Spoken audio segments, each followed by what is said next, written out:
So here we are with another 35mm f0.95 lens. This one comes from TTArtisan.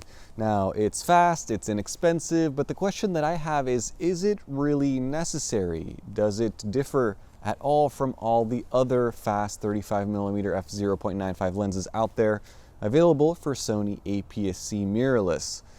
So in this video, we're going to check out just how bad it is and figure out whether or not it's worth your money. It comes in a simple box, nothing fancy, a screw-on lens cap that is annoying, and that's it. I'm not going to spend much time on it. The lens is built as you would expect, all metal and glass. It's compact. It has this cutout contrasting design on the focus ring that we've seen before on other TTArtisan lenses, and it's not my favorite. The edges are a bit sharp and do cut into your fingertips. Starting at the rear, there is an all-metal mount with no electronic connections. This lens is completely manual. There's also no weather sealing here either. Near the rear, there is a focal distance scale that is a bit hard to read, a TTArtisan logo, and 35 on the other side that kind of just blends into the scale. The focus ring is good, not amazing, but it's not the worst that I've felt. It rotates just over 45 degrees, which is a bit not enough for focusing at f0.95, I found. On the focus ring, there is a scale in feet and meters, and then those cutouts that I already mentioned. In front, there is a very thin aperture ring. It moves from f0.95 to f16 with distinct clicks,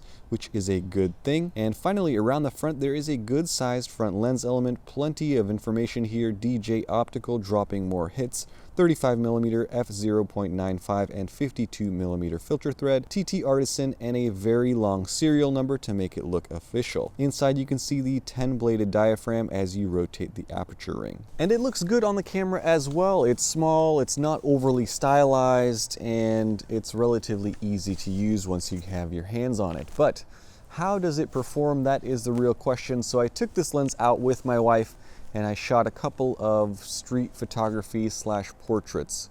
Let's check those out. In terms of sharpness, at least if your subject is in the center of the frame, this lens does well. It's sharp enough, and if you don't look at the details, you might even be impressed. But from the very beginning, this lens has shortcomings. The corners are terribly soft wide open. You'd think stopping this lens down would solve that problem, but honestly, even at f8, the corners, while finally sharp, aren't that impressive. At f8, this lens is as sharp in the corners as a Sigma lens is at f2. Contrast wide open also is not brilliant. There is a little bit of haziness, that dreamy effect, quote unquote, that is just another name for poor wide open performance. Then there is the chromatic aberration, which, as you would expect, is horrible. It's in the center of the frame, it's in the corners, it's everywhere if you shoot this lens anywhere near wide open. Then we move on to flaring, which again is simply disappointing. This lens doesn't seem to have any special coatings as far as I can tell, and with no lens hood included, the results shouldn't be surprising. Okay, so there are some negatives, but this lens does f0.95, so the bokeh should be the redeeming quality, right?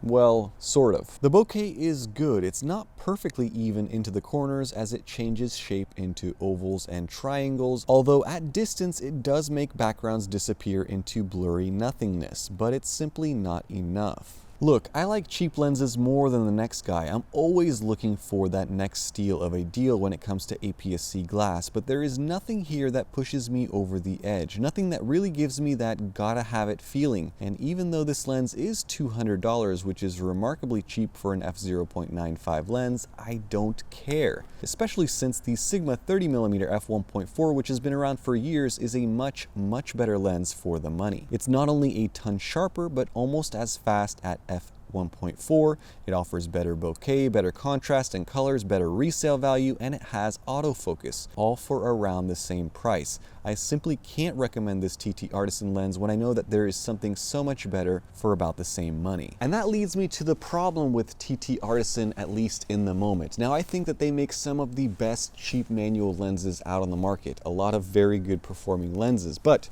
their performance is just all over the place. Some of them are good, some of them are horrible, and a lot of them are just somewhere in the middle. I wish that TTArtisan would just take one lens, make it a benchmark and just say, from now on, we are not going to produce a lens that performs worse optically than this lens. And then keep improving on that formula so that each subsequent lens is better than at least one baseline lens. In reality, that's what all of these big companies are doing. They are not going back on designs. They're not making worse lenses than before. Can you imagine if Sigma released the 30mm 5-6 years ago and they come out with another 30mm f1.4 that's worse optically than the old one? It would be a laughingstock. Everyone would claim that it's the absolute worst thing that they've ever seen. But for some reason, when it comes to these small manufacturers, TTArtisan, 7Artisans, a lot of these Makey lenses, they just get a free pass. They can release good lenses, bad lenses, in the middle lenses, and it's like there's no rhyme or reason to it. They're not held to any sort of standard. In my opinion, if the lens doesn't perform to a standard, it simply should not be released. That should be the mantra. And that would build trust in the brand and trust in the reputation of the brand. Otherwise, the reputation that TTArtisan is establishing is a reputation of being completely random. And that is really it for my review of this 35mm f0.95 lens. This video is as much for TTArtisan as it is for you guys, because they can make better lenses than this. They have made better lenses than this. And for you guys that are watching, if you're in the market for a 30 to 35mm lens, just know there are certainly better options than this. Even if you want that f0.95 look, I would say stick with f1.4, get the Sigma. You'll be much, much happier. Has autofocus, has all those things that I mentioned. I just can't recommend a lens that's so close in price to that lens, knowing there's such a huge difference in performance. So that's going to be it. Let me know what your thoughts are down in the comment section below. Stay tuned for more. Have a great day. I'll see you guys soon. Bye-bye.